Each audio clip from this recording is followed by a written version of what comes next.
For this demonstration, I'm going to attempt a direct approach to doing a peony. I'm working on dry paper.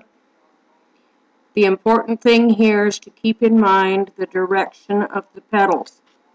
They grow in a rather circular motion. I'm going to start out with quinacridone rose and ultramarine blue. And I'm going to concentrate on the dark areas first.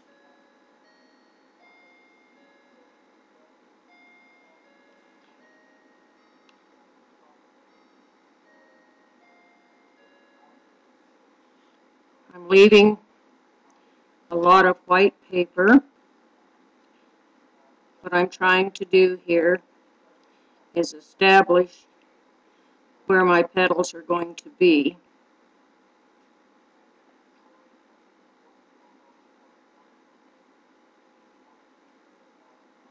To help me create some form.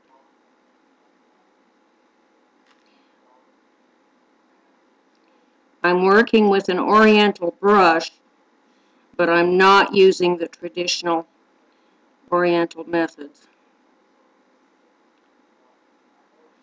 I sometimes like this brush because it holds a lot of water and pigment.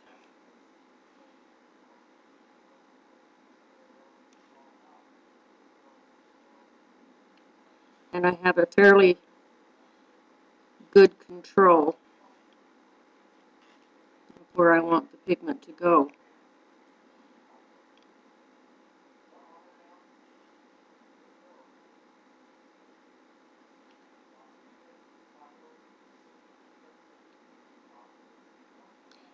This will leave a lot of hard edges. Some of them will be okay. Some of them I probably will soften in another step.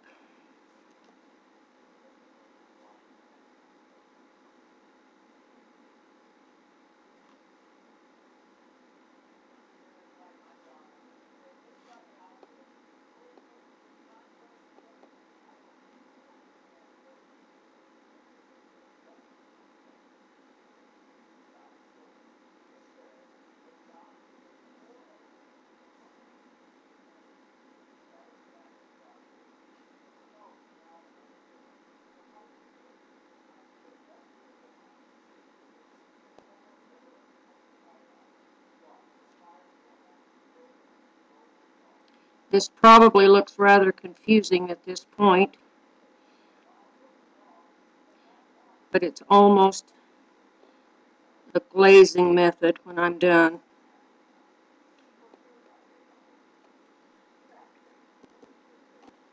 Now I'm going to switch and just use the rose by itself without the blue.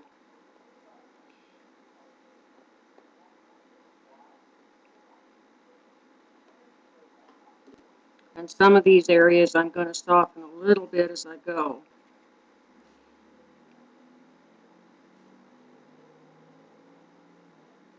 Because I don't want it to be a hard edge, I want it to blend in a little bit.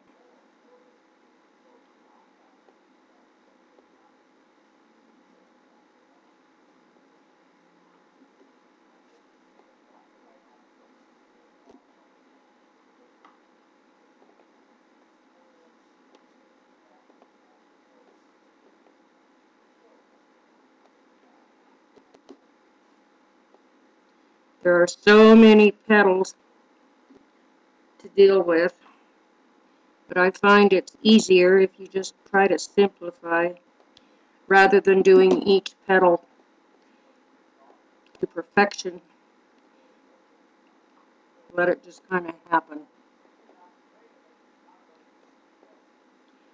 You get the idea across without too terribly much work.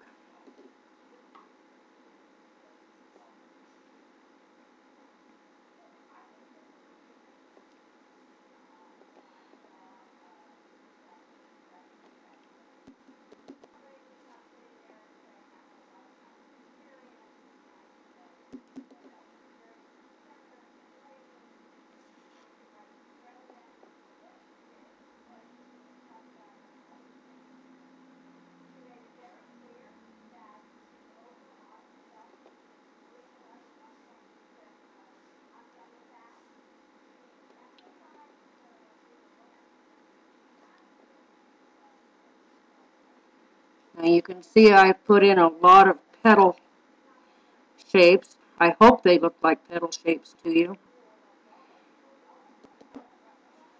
without a great deal of work. But now I am going to have to let it dry before I continue on from here.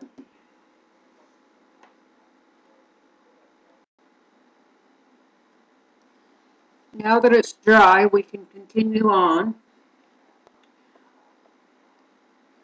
I'm going to add another layer of the mixture, slightly more to the pink side and a little bit weaker. I'm working on this darker side where the shadows are.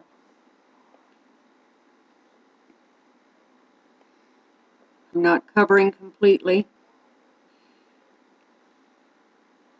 because I want the variation in lights and darks.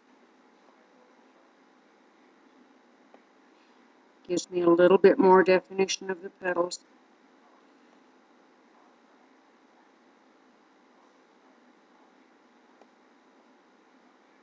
This doesn't show a whole lot, but it'll show up better once it's dried.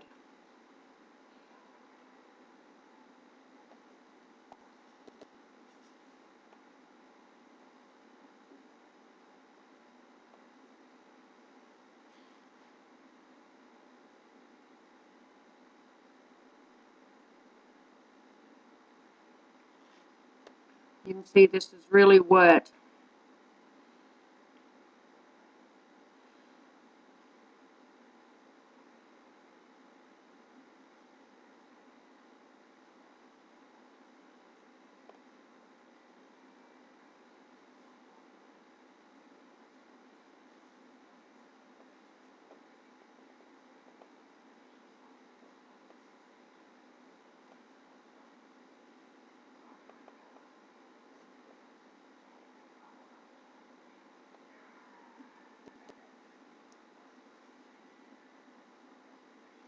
Now I'm going to pick up the darker mixture and go back into these shadow areas, make them a little bit darker.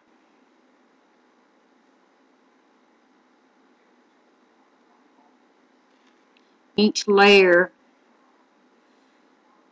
gives you a little bit darker value. That's why I like the layering effect, because you can slowly build up the intensity of the darks. I find I get into trouble if I go too dark too soon. I like to have more control.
Now again, I'm going to have to let it dry, and then I can come back in and finish it up.